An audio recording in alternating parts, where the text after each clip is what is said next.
So, we're back. And I had a little extra time, mainly because we're supposed to be staying inside right now. But because of all that spare time, I was able to create this.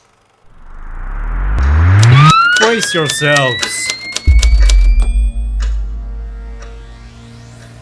Now, I really like that intro. I spent a little bit of time on it and I thought it was pretty neat. However, you probably came here to learn about your 35mm camera. I don't know what 35mm film camera you have, but I have a couple here, and we can go from lowest quality to highest quality. Maybe you might find something in between that might work for your camera. Now we're starting with this, a little pocket camera. It's hard to avoid these. These are everywhere. These disposable cameras are like you take photos you need and then you just... It's awesome. I wasn't done with that. I need that. But these are super complicated. Let's switch to the overhead view. So you have this camera here. If you want to flash because it's dark, you move this over and you have flash. So then when you move over to here, you take your photo, light goes off, and then if you want to move on to the next photo, you reel this over for the next spot, and then you're ready to take another photo.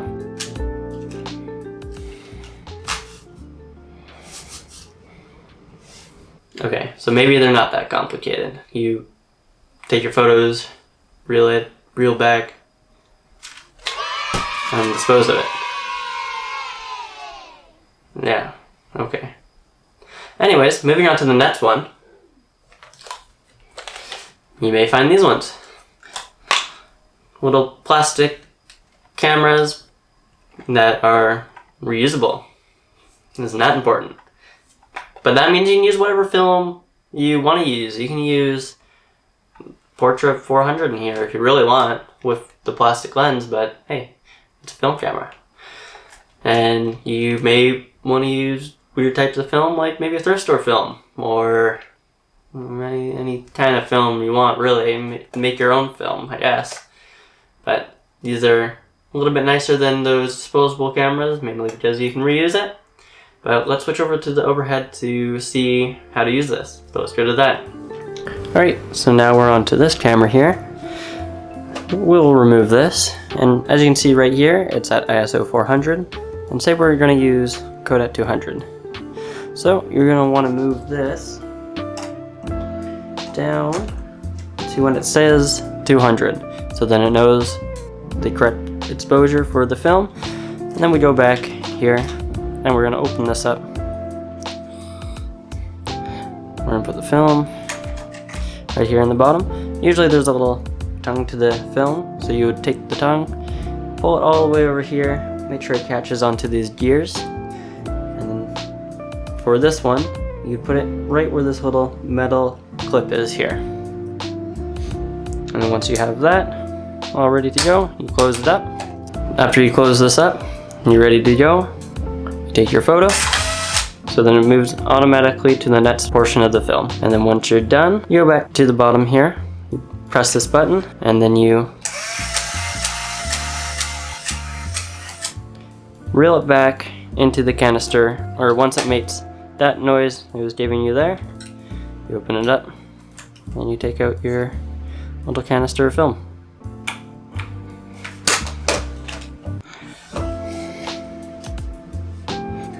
Okay, so a little bit better. You have a little more control, a little bit nicer. Still a cheap camera.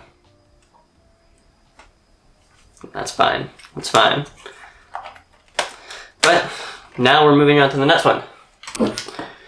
Now we have this. It's my main camera when I go out for Film Friday.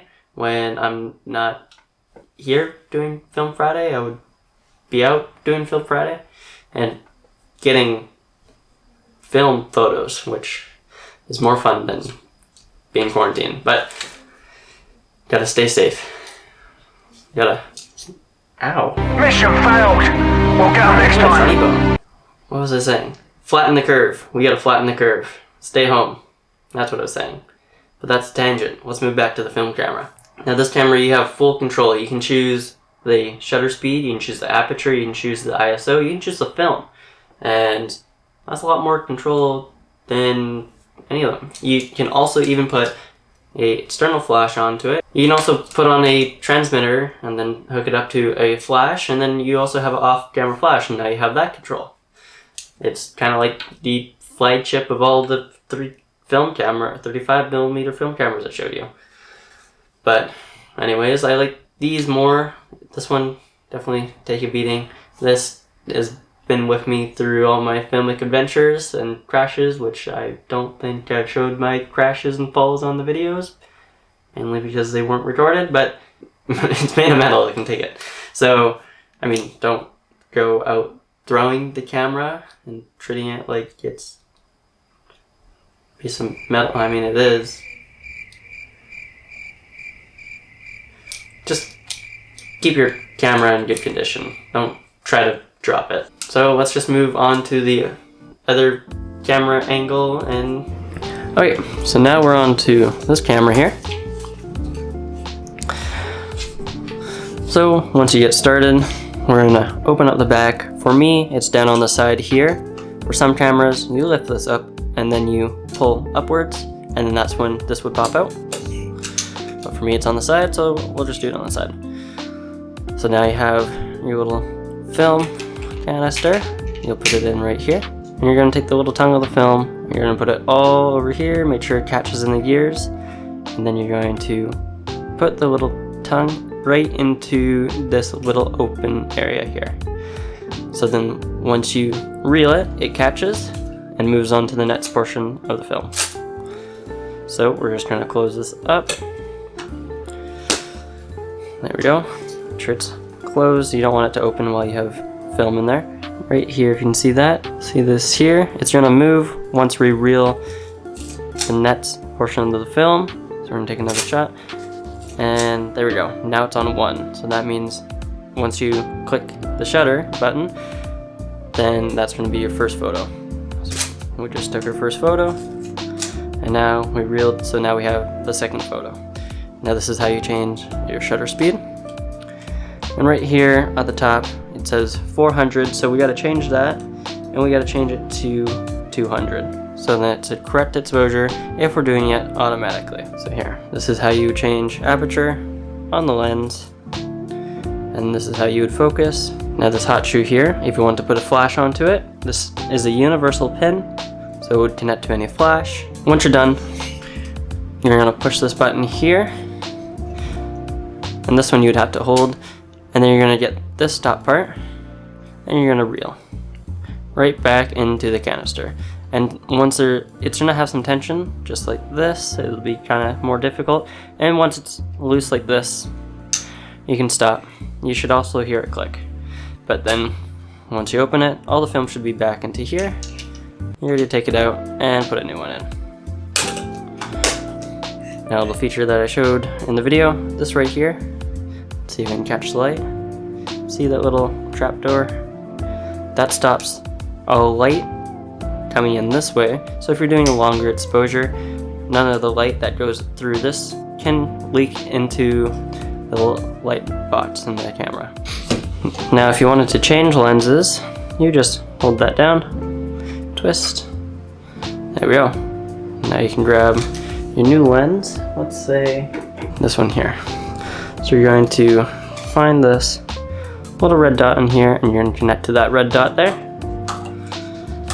Twist on. Now it's on securely, and now you have a new lens on it. Other than the battery, you open that up. It's just a button battery. You'd find the one that you would need for your camera. This right here is a timer. You press this button down, and you twist, and then once you hit the button, you have this much time till the shutter goes off. So let's do that. Now that's basically how you can use it. Now back to the metering mode and how it meters. You can use an internal meter, or you can use a external meter.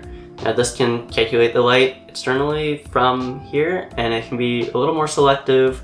I'd use an external meter for film just to make sure I'm getting the correct exposure. Then I would probably bump it up maybe like 0.3 of a stop. Maybe more, maybe half a stop, depending on what I'm shooting. Maybe if I'm using thrift store film, like in the other videos, I realize I gotta bump it up maybe half exposure or even a total exposure. Maybe if it looks a little bit older, I'll probably even bump it up like 1 or 2. because film is able to hold its highlights better than its shadows. But that's a topic for another video. And so is this. This is also another topic for another video, and I'll talk about the light meter and how to use it and how to read it. But if you have a film camera, comment down below what film camera you have, why you like to use it. I'm interested to see your guys' opinions on it, and subscribe. Have a good one.